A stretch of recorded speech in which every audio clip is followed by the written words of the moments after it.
Bonjour tout le monde, bienvenue sur ma chaîne YouTube. Aujourd'hui, on va essayer de vous montrer quelques mesures importantes que vous pouvez prendre pour la configuration de votre commutateur. Ces mesures vont vous permettre en quelque sorte de bien sécuriser votre commutateur. On va essayer d'aller sur la page suivante de la présentation pour voir les mesures que je vais essayer de vous expliquer. En premier lieu, j'ai dit de ne pas utiliser VLAN 1. Et puis pour vous montrer tout ça en action, on va essayer d'aller sur Cisco Packet Tracer. Essayons de prendre un commutateur 2950. On sait que le commutateur par défaut, tous les ports qui sont sur ce commutateur appartiennent à VLAN, appartient au VLAN numéro 1. Ça, je pense que vous le connaissez. En allant sur le mode privilégié, si on fait show VLAN,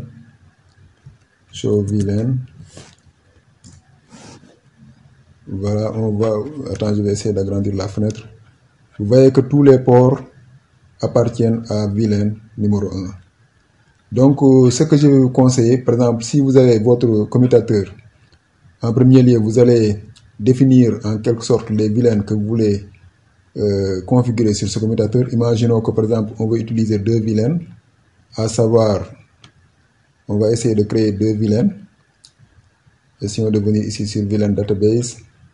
On va créer par exemple VLAN 10, VLAN 10, numéro 10. Voilà. Et puis on va créer par exemple VLAN numéro 20. Et puis on va ajouter, voilà, on a ces deux VLAN. Et puis on va choisir les ports qui vont aller sur ce VLAN. Par exemple, on peut venir ici sur le mode de configuration globale. On peut dire interface range, ça je pense que vous le connaissez déjà. Range,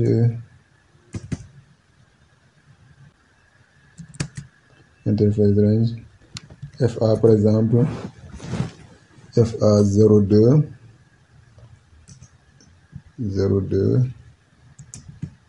jusqu'à par exemple jusqu'à 10. Et puis on va dire search port mode support access VLAN 10 par exemple. On va mettre tous ces ports là sur VLAN 10. Et puis sur VLAN numéro 20, ça c'est un exemple seulement que j'essaie de vous montrer. Par exemple, on va dire interface range. Ici, on va dire 0 jusqu'à 11. Et puis jusqu'à ici, par exemple, 19. Et puis on va dire switch port access VLAN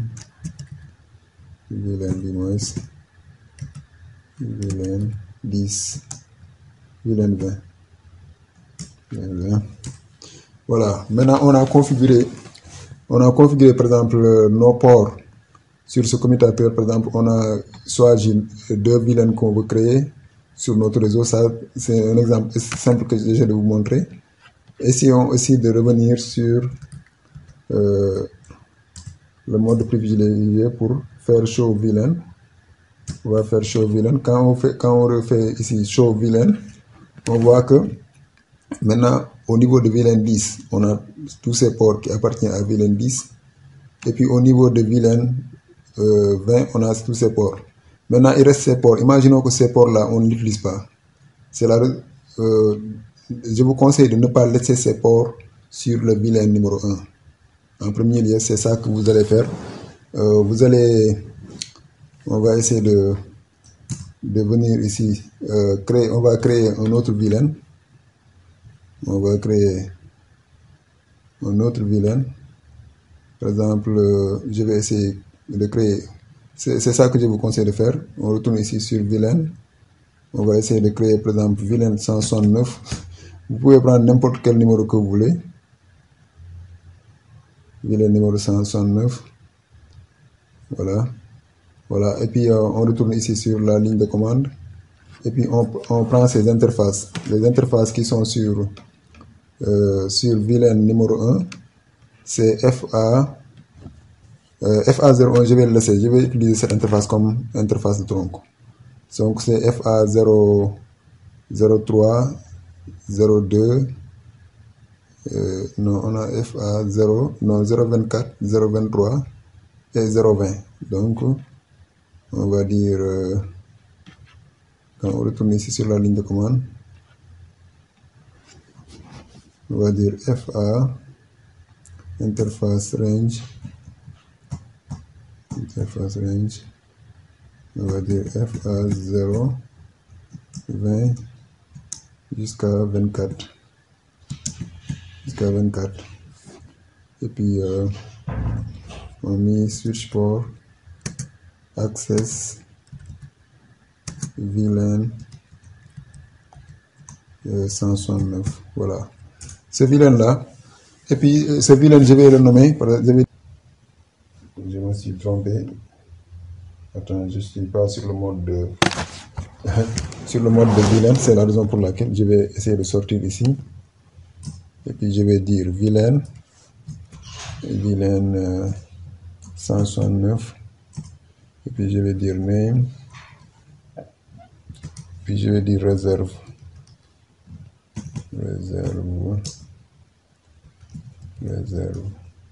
Voilà.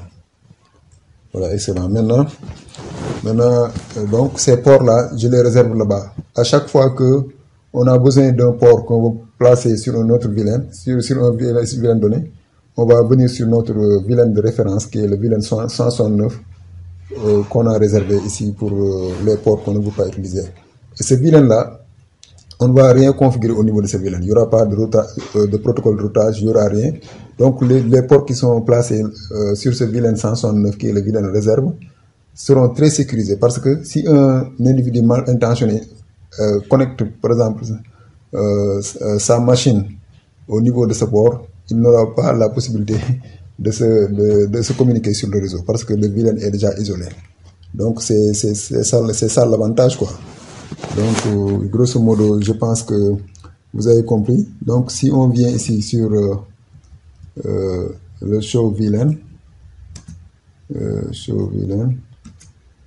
on va essayer de faire show vilaine. Voilà, je vais essayer d'agrandir la fenêtre. Comme vous le voyez ici, donc j'ai actuellement vilaine 10. Vous voyez que vilaine 1, il n'y a que seulement ce port là. Et puis ce port là, la raison pour laquelle je ne l'ai pas affecté à un vilaine, c'est je vais configurer ce port en tant que tronc parce que je vais le brancher sur un autre commutateur pour les besoins de cette démonstration. Donc je vais prendre ici un commutateur. On va imaginer qu'il y a un autre commutateur qui sera branché sur ce commutateur là. Je vais utiliser le câble croisé au niveau de F0/1 et puis ici au niveau de F0/1. Donc je vais ici configurer ce port. On va donner à Spanning Tree le temps de mettre le port en vert, cela veut dire en marche. Donc grosso modo c'est ça. Le fait que je vous ai dit de ne pas utiliser vilaine 1, vous allez commencer par là. Vous allez en premier lieu configurer, par exemple, faire la création des vilaines dont vous avez besoin sur le réseau. Après, les ports restants au niveau de vilaine 1, vous allez les reprendre pour les configurer sur un autre vilaine qui sera en quelque sorte, comme je l'ai écrit, je vous l'ai montré sur la démonstration, qui sera un vilaine de réserve. Cela veut dire que les ports sont réservés là-bas. À chaque fois qu'on a besoin d'un port, on peut revenir sur ce vilaine réserve et changer la configuration de ce port au niveau des vilaines qui existent sur le réseau. Mais comme je vous l'ai dit, vilaine 1, la raison pour laquelle on vous conseille de ne pas l'utiliser, parce qu'on sait que les pirates savent que la plupart du temps, quand on va dans un réseau, VLAN 1 est laissé à l'abri. Cela veut dire parce qu'ils savent que par défaut, le commutateur, tous ses ports appartiennent à VLAN numéro 1. C'est la raison pour laquelle on vous conseille de ne pas l'utiliser. Donc, vous voyez ici que maintenant le port est en vert, les deux ports. On va essayer de configurer F0/1 en mode tronc. On vient ici, sur Access, on met tronc. Avec Packet Tracer, c'est très simple. Et puis de l'autre côté aussi, vous voyez que le port même sera fermé pour un bout de temps. Et puis ça va revenir à la normale. Voilà, maintenant ce port même aussi est en tronc, mode tronc. Donc, excellent. Donc, si on revient ici sur la ligne de commande, pour refaire en quelque sorte show VLAN, on va faire show VLAN. Show VLAN. Je vais essayer d'agrandir la fenêtre. Maintenant, vous voyez effectivement, maintenant, il n'y a aucun port sur VLAN numéro 1. Donc, c'est ça que je vous conseille de faire. Enlever tous les ports qui sont au niveau de VLAN 1. Parce que VLAN 1 ne doit pas contenir de port. Donc, parce que c'est en premier lieu, c'est ça que les pirates regardent. Quand ils arrivent sur un réseau pour essayer de le pirater, c'est ça qu'ils regardent en premier lieu. Donc, ça, il faut bien le mettre en tête. Donc, une fois que vous avez fait ça au niveau de VLAN numéro 1, cela veut dire la création de VLAN, des VLAN qui existent sur le réseau, et puis la création aussi d'un VLAN réserve pour en quelque sorte placer les ports qui ne sont pas utilisés. Ce sont les ports inutilisables au niveau du réseau. Vous les placez sur un VLAN qui en quelque sorte sera isolé avec le réseau. Donc ça aussi, il faut bien le comprendre. Donc en même temps aussi, il y a une notion qu'on appelle le VLAN natif. On sait que le VLAN natif au niveau des ports, en mode tronc, par défaut, le VLAN natif est numéro 1. C'est le VLAN numéro 1. Donc ça aussi, on vous demande de le changer. Par exemple, si on vient ici, on essaie de faire la commande de visualisation qui est le show interface tronc. Je pense que c'est cette commande. So, interface tronc. Voilà, c'est ça, excellent. Vous voyez, on voit que c'est FA01 qui est l'interface qui est en mode tronc, comme vous le voyez ici. Et puis, quand vous voyez native là, native, cela veut dire c'est le VLAN natif qui est le VLAN numéro 1. Ça aussi, il faut le changer. Pour le changer aussi, vous allez créer un VLAN. On va créer un autre VLAN parce que c'est comme ça que vous le changez. Faut pas placer le native VLAN. Faut pas utiliser le native VLAN. Cela veut dire les VLAN qui sont actifs. Cela veut dire par exemple les VLAN qui sont VLAN numéro 10 ou bien numéro 20. Faut pas les utiliser comme VLAN natif. On vous conseille de créer un VLAN qu'on appelle un VLAN vide. Cela veut dire un VLAN qui ne possède pas de port. Et puis vous allez en quelque sorte considérer ce VLAN comme étant le VLAN natif. Donc, qu'est-ce qu'on va faire? On va essayer de revenir ici. Je vais essayer rapidement de venir sur VLAN database. Et puis ici, au niveau d'ici, je vais dire VLAN, je vais créer VLAN 88, par exemple.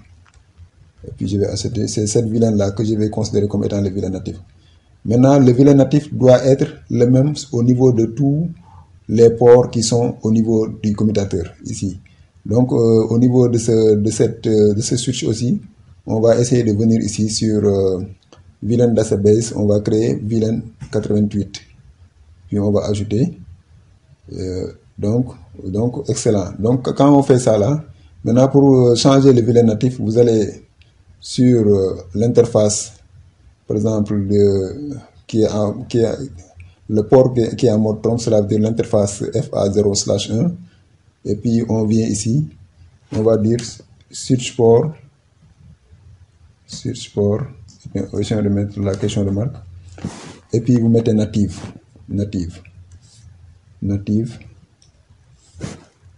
c'est ça que vous allez faire. Native, et puis vous mettez le VLAN. En ce moment, on va dire VLAN 88. VLAN 88. Excellent. Donc, quand on fait ça même, on va voir que au niveau du port, il y aura peut-être, je vais essayer de voir au niveau de ce port-là ici. Je vais essayer de changer au niveau de FA0/1. Je vais dire switch port. Switch port. Switch port. Voilà, ouais. CDP a découvert un vilain mismatch. C'est ça qu'on appelle vilain mismatch, parce que le vilain doit être identique. Le vilain natif doit être identique au niveau de deux extrémités qui connectent en quelque sorte les deux commutateurs au niveau des deux ports. Donc ici on va dire switch port native. Native, c'est ça que vous devez venir. Vilain numéro 88. Quand on fait ça là, le problème sera résolu. Il n'y aura plus de ce qu'on appelle le vilain mismatch, comme vous le voyez. Donc, excellent. Maintenant, on est à l'abri. Donc, c'est ça qui signifie ne pas utiliser vilain numéro 1. Cela veut dire, en premier lieu, on dégage tous les ports. On fait qu'il n'y aura plus de ports au niveau de vilain 1. En même temps, on ne va pas utiliser vilain 1 en tant que vilain natif. Parce que ça, tout ça là sont des mesures de sécurité qui vous permettent d'être à l'abri des pirates. Après, deuxième mesure, c'est de désactiver ce qu'on appelle le protocole qu'on appelle CDP. CDP, c'est un protocole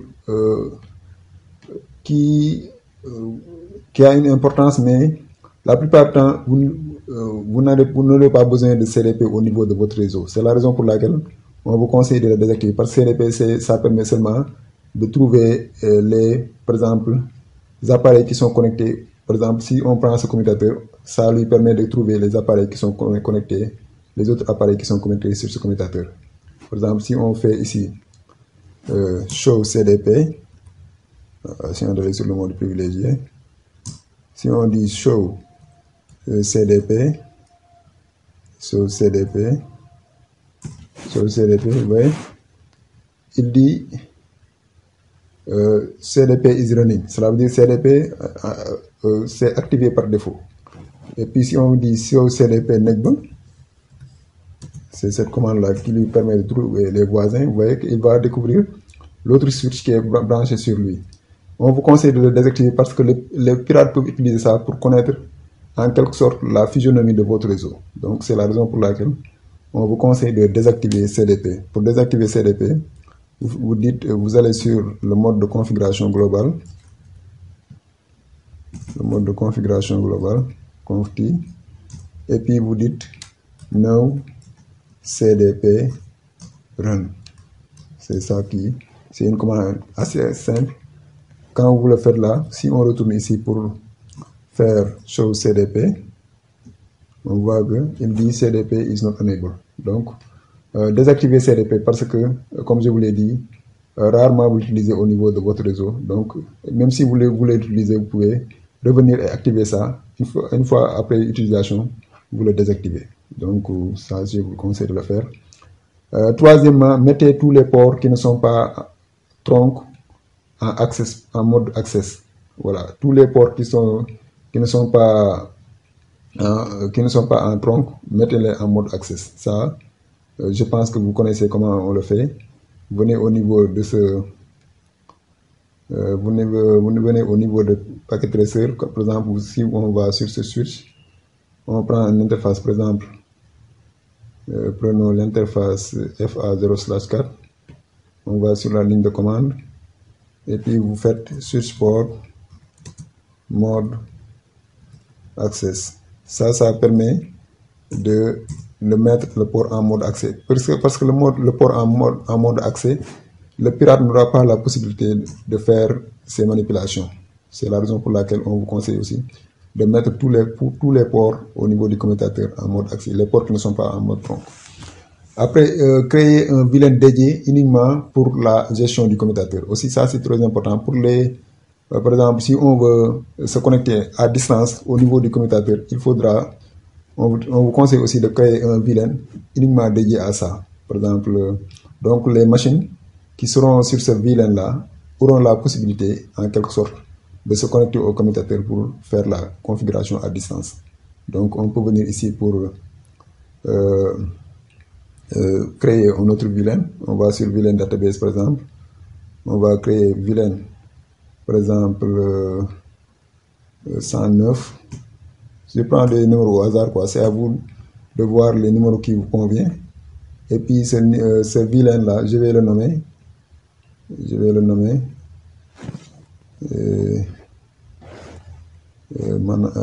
Gestion. Gestion, c'est ça que je vais dire, gestion. Voilà, le VLAN est nommé gestion, comme vous le voyez ici. Donc, excellent. Donc, ce VLAN,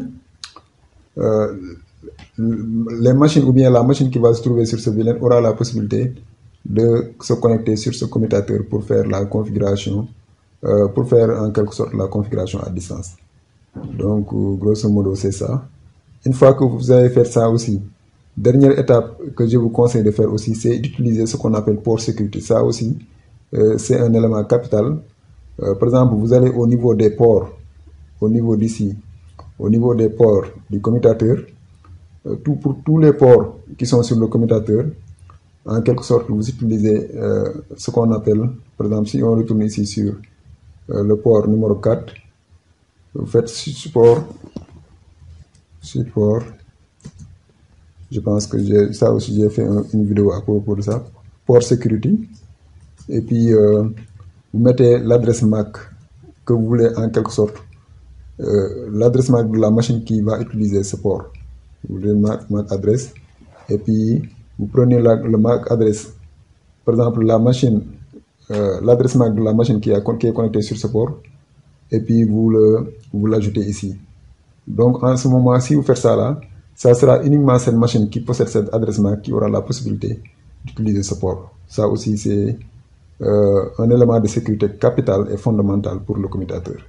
Donc grosso modo, c'était ça l'objectif de cette vidéo. Ce ne sont pas seulement les mesures que vous pouvez, il y a d'autres mesures que vous pouvez prendre pour mieux, pour encore plus sécuriser votre commutateur. Mais j'ai vu que ça sont des mesures qui sont capitales et fondamentales que vous devez commencer en premier lieu pour la sécurisation de votre commutateur. Donc, grosso modo, c'était ça l'objectif de cette vidéo. Je pense que vous avez appris quelque chose. Je vous remercie d'avoir regardé et je vous donne rendez-vous à la prochaine. Merci beaucoup.